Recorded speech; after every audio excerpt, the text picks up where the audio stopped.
Ikhlas itu bukan istilah psikologi ya. Ikhlas itu istilah dalam bahasa Arab yang banyak digunakan terutama dalam ajaran agama Islam. Ikhlas itu dari katanya kholison tuh surtul ya, apa ya? Dia itu seperti menyuling atau memfilter ya. Jadi kata ikhlas itu makna utamanya kalau dalam bahasa Arab itu adalah memurnikan atau mensucikan. Jadi tadinya punya niatan A, gara-gara mengikhlaskan maka niatnya jadi murni. Nah, jadi ikhlas itu ketika kita itu mengembalikan ke niat yang paling murni. Itu namanya ikhlas, teman-teman. Mudah-mudahan paham sampai sini ya, jelas ya. Itu dari makna bahasanya atau secara terminologinya. Teman-teman harus paham bahwa ikhlas itu artinya keadaan atau upaya kita untuk memurnikan lagi niatan atau alasan ketika melakukan sesuatu. Nah, contohnya lagi IG live nih. Aku lagi IG live ini atau lagi bikin video ini, kalau berusaha mengikhlaskan video ini, maka aku memurnikan lagi tujuan aku, niat aku mengapa bikin video ini. Itu harus dimurnikan. Bukan berarti pengen nampang, pengen tampil, tapi memurnikan bahwa aku tuh pengen nyapa teman-teman yang udah follow aku selama ini, pengen betul-betul nge-maintain hubungan sama teman-teman yang udah follow, pengen ngasih insight dari sisi psikologis, dan itu tuh karena Allah. Aku murnikan lagi niatannya, itu namanya mengikhlaskan. Sampai sini paham ya? Itu namanya ikhlas. Nah, kalau pertanyaannya, apa padanan kata ikhlas dalam konsep-konsep atau terminologi psikologi? Nah, gitu ya. Kalau pertanyaan gitu. Jadi, kalau ikhlas dari sudut pandang psikologi seperti apa? Nah, justru ada beberapa variabel atau ada beberapa hal. Ikhlas itu kemudian banyak dipadankan dengan istilah yang namanya forgiveness atau memaafkan.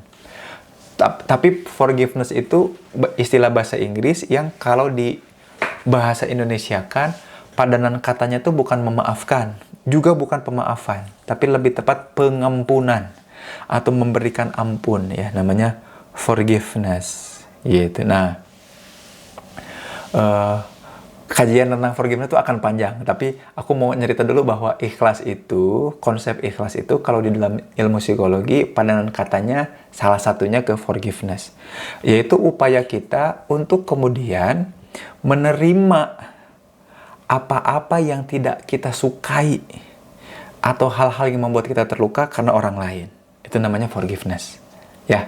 Makanya ada costly apology lewat forgiveness, dan ada terapi pemaafan, yaitu supaya kita bisa menerima dan kemudian menjadikan kejadian itu sebuah pelajaran sehingga kita tidak marah lagi.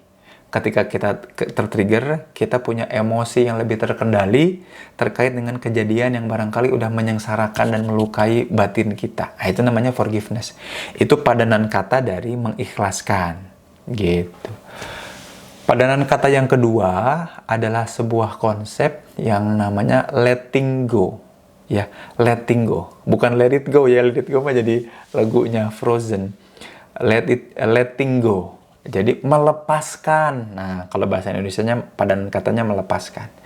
Nah, melepaskan itu artinya membuat diri kita tidak lagi nempel atau melekat sama sesuatu yang selama ini membuat kita kebergantungan yang menjauhkan dari pertumbuhan. Jadi, kalau kita bergantung banget sama sesuatu, sampai-sampai saking bergantungnya sama sesuatu atau seseorang ini, kita tidak bisa tumbuh secara mandiri, kita nggak punya kesadaran, pengenalan, dan punya kendali yang utuh sama diri, nah kita perlu melepaskan. Nah, konsep ikhlas yang tadi aku jelaskan, kalau di dalam istilah ilmiah psikologi, paling dekat padanan katanya dengan forgiveness dan juga letting go. Tapi balik lagi, istilah ikhlasnya sendiri artinya adalah memurnikan, mensucikan, mengembalikan kembali ya, mengembalikan lagi niatan awal yang paling murni. Kalau di Islam namanya niat utama kita adalah mencari ridhonya Allah. Semua kegiatan itu harus kita ikhlaskan. Apa itu artinya? Dimurnikan lagi niatnya. Itu makna dasarnya, makna sejatinya dari ikhlas.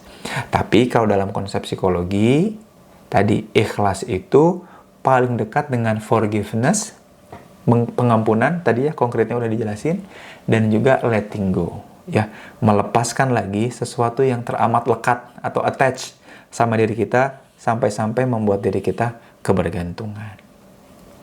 Mudah-mudahan sampai sini jelas dan paham, ya.